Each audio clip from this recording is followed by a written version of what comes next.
Welcome to the ultimate gaming realm, and this is your curator, Dixon, logging on.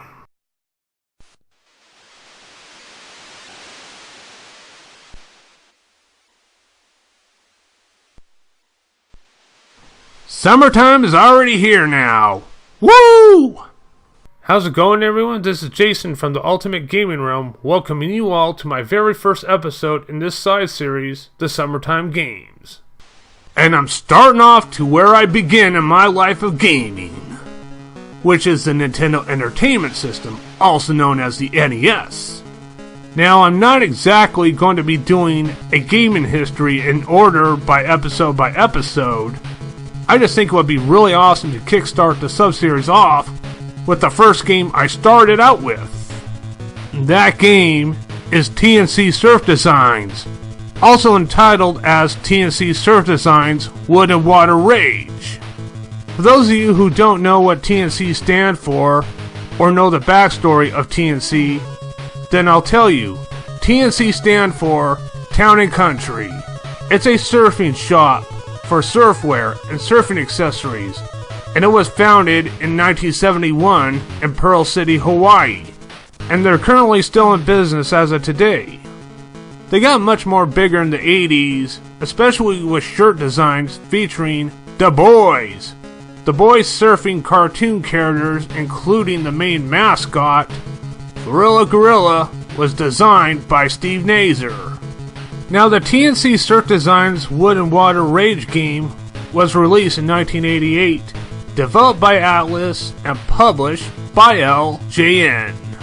Yeah, I know what LJN is capable of, being responsible for publishing and screwing up movie license games like Back to the Future and Bill and Ted's Excellent Adventures, and comic book license games like X-Men, or sports license games like the WWF or WWE games, whatever you want to call them.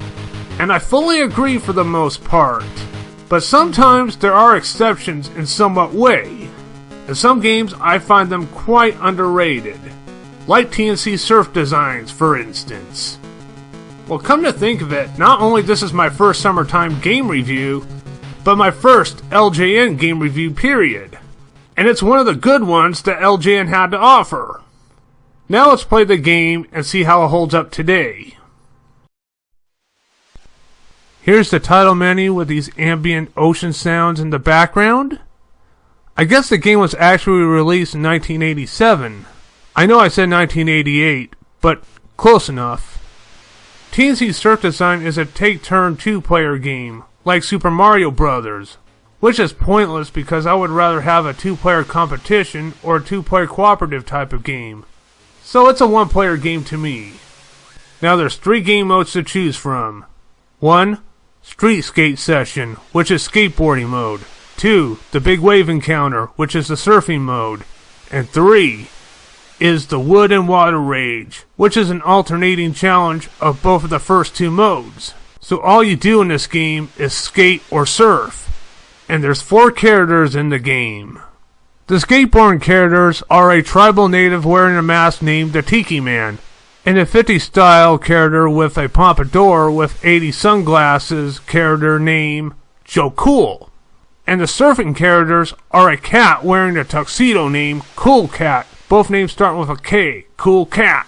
And of course, Thrilla Gorilla, who wears a Speedo. Odd sorts of characters, like who wears a tuxedo while surfing, let alone being a cat. Well, I guess his tuxedo is his sunblock. Probably. The only difference for each character for their mode is their looks, and most of everything, like in the background or any objects, is different colors. Other than that, the gameplay for their characters are pretty much the same, so there's not a huge difference between the characters. Now, the gameplay can be a little tricky. It requires button combinations. Of course, the NES controller has 2 buttons, so that's an understandable reason. One of the complaints to some about this game, they think it's unplayable, but they also fail to see the plus side of things. Like I said before, the NES has 2 buttons, and there's ways to getting around to making this game playable. It took me a little bit to figure out myself, but once you figure it out, the more you might enjoy it. And to be honest, I haven't figured everything out yet either. But then again, I didn't look into enough strategy for this game.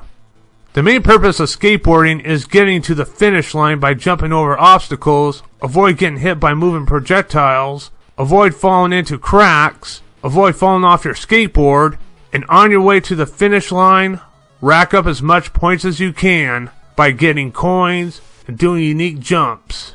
And of course get to the finish line within the minute.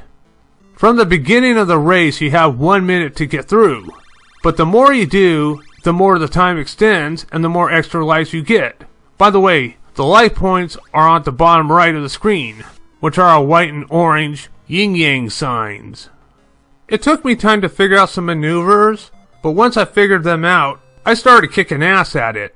I also think it's quite amusing when you crash and fall off your skateboard flying on the ground about a few feet away. I always thought that was funny, especially when you crash. Slapstick style. Now the oil spill can be a mixed bag. Sometimes it causes you to crash, or if you time it right, it helps you speed up. It kind of varies on the timing and the mindset you have. The skateboarding mode is pretty fun once you get the hang of it. Now the main purpose of the surfing part, well, this is kind of a difficult one for me to explain. This is where I also understand where the complaints are coming from. I can't really argue much about the complaints with this one because it is a tough one to learn. All you do is go above water and rack up as much points as you can. Avoid getting hit by seabirds, piranhas, and idiots on air mattresses, and go right to the finish line. There's no time limit in the surfing mode, which is good, but surfing is more difficult than the skateboarding mode is, and I don't have much practice in the surfing mode like I did in the skateboarding mode.